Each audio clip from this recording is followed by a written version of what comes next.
shadows, Puppet. We need your help.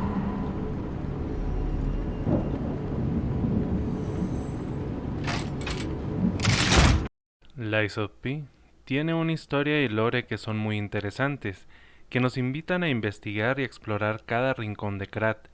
En el video anterior abordé algunos de los misterios del juego y cómo encontré respuesta a esas preguntas. Hola, soy Demiurg y acompáñame en esta tercera entrega de los misterios de Lies of P.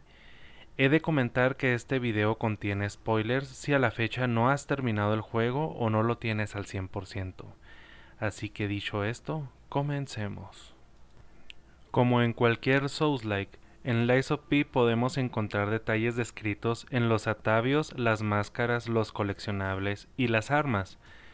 Pero, ¿por qué les comento esto?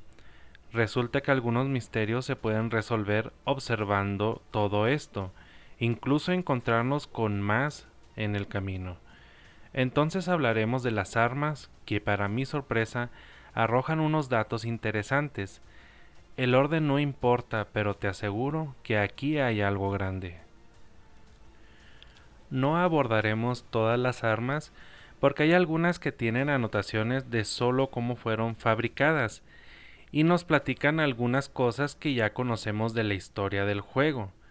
Hay otras que son directamente herramientas de uso de algunos de los integrantes de la sociedad de Krat, hablando de cosas que eran herramientas como en la minería del Ergo y también en la fábrica de Benigni.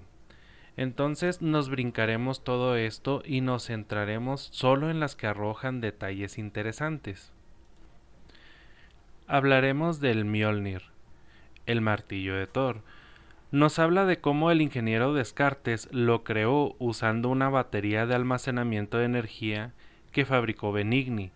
Tanto en la hoja y en la empuñadura hay comentarios de estos dos respecto a la opinión de uno sobre el otro. No sé si Benigni es un genio o un necio, por usar un objeto como este como un simple acumulador. La opinión de un técnico llamado Descartes sobre el acumulador Benigni. ¿Cómo ha podido usar mi acumulador para esa cosa horripilante? ¿Es Descartes un necio o un genio? La opinión de Benigni sobre el martillo de Descartes. Hay un arma que nos deja a la imaginación un detalle que faltó interpretarse en el cuento o una situación y que nos tiene al día de hoy con la expectativa con la salida del DLC, y es el caso de la lanza de la ciudad, que tiene escrito Toyland, que hace alusión a la isla de los juguetes o juegos del cuento. La lanza de doble filo del ciego tiene las siguientes anotaciones: de un acechador llamado Noah, quien es el portador de esta arma y que tenía la particularidad de haber perdido la vista, y también que este era un combatiente duro y a pesar de sus limitaciones cumplía su trabajo. Si nos fijamos en el cuerpo de Arlequino en el último templo trinitario, lo encontramos con esta arma encajada en el costado. Entonces, ¿acaso será posible que sea Noah quien detuvo a Arlequino y lo dejó maltrecho ahí? Seguramente esto podría llegar a ser posible, ya que los alquimistas hacían encargos a los Stalkers. Entonces no sería raro que este sería el héroe que detuvo al asesino hedonista. Un detalle muy interesante que encontramos en las armas especiales es lo que dice la Puppet Reaper, que tiene una descripción que habla de lo siguiente: Krat tiene una leyenda sobre un asesino hedonista y sonriente. Dicen que su corazón estaba hecho de un mecanismo de relojería. Y también en el garabato rasgado tenemos pista de alguien que podría haber sucumbido a la locura y desvive por placer. Entonces, tomando todo esto en cuenta, el arma le pertenece a Arlequino y el garabato rasgado lo dejó en el camino.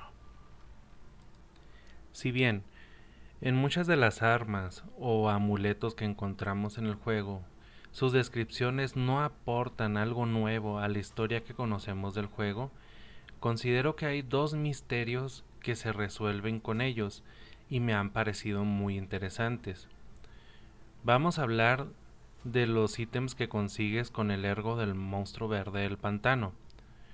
El detalle que se encuentra en la espada de los dos dragones y el amuleto de paseo fantasma dicen lo siguiente: se dice que era el sable de un comandante de una tranquila región del este.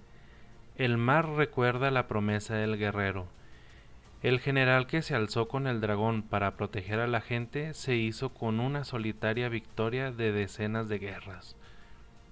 Mientras que el amuleto dice lo siguiente: los centinelas temían los movimientos fantasmales del monstruo verde del pantano.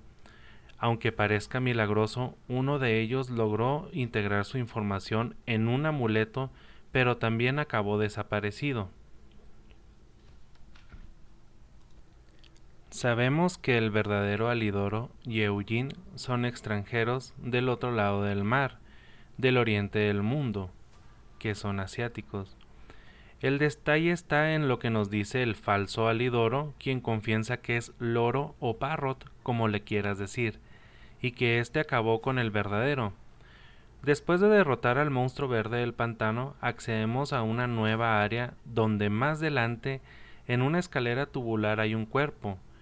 Si subimos, encontramos el cuaderno raído que tiene un ala dorada dibujada y está ensangrentado. Hay que recordar que las alas doradas eran la insignia de Alidoro. Parrot alardea de ellas cuando nos conoce y cuando hacemos el gesto de aplaudir lo vuelve a hacer. Entonces, este cuaderno era de él, de Alidoro, y dice lo siguiente: no me arrepiento de destruir la estatua de la santa. Tenía que impedir que la usaran los humanos. Es obvio que hallarán otro modo, pero al menos los que escaparon obtendrán la libertad. Solo hay una cosa de la que me arrepiento. Dios, salva a esa criaturita. He cruzado el océano de punta a punta, de punta a punta.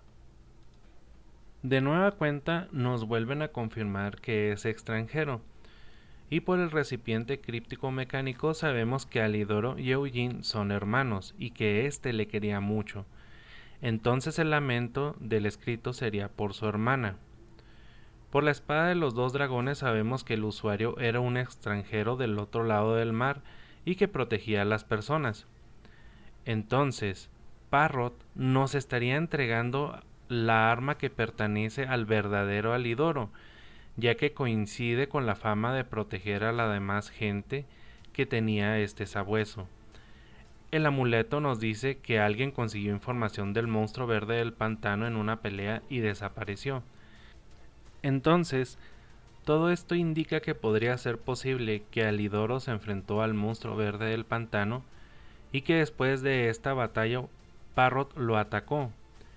Muy probablemente el cuerpo que encontramos entre el nido y la escalera tubular, donde encontramos el cuaderno de las alas doradas, pertenece a Alidoro y habríamos descubierto la escena del crimen.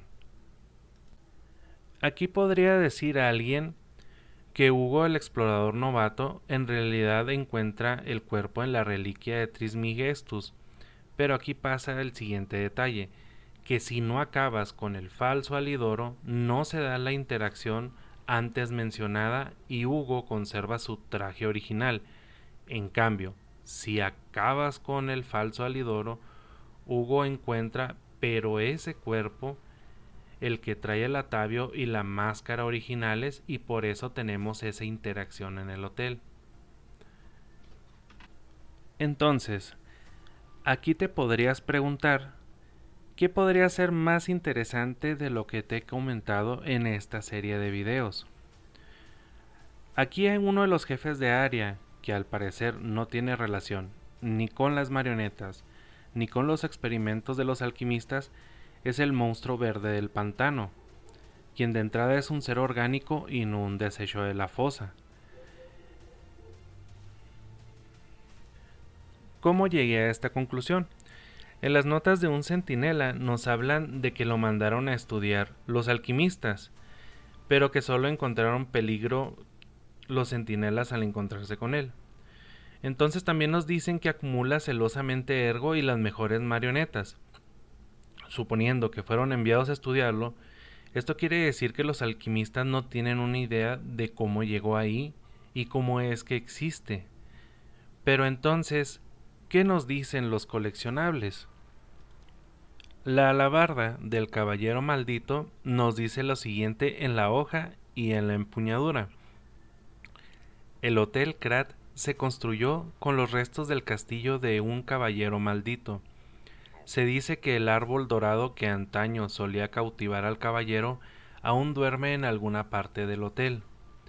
El descubrimiento del árbol de monedas de oro hizo que el caballero del castillo aislado se volviera vanidoso. El caballero buscaba más riqueza y gloria que el rey, y acabó arruinado por los celos del mismo.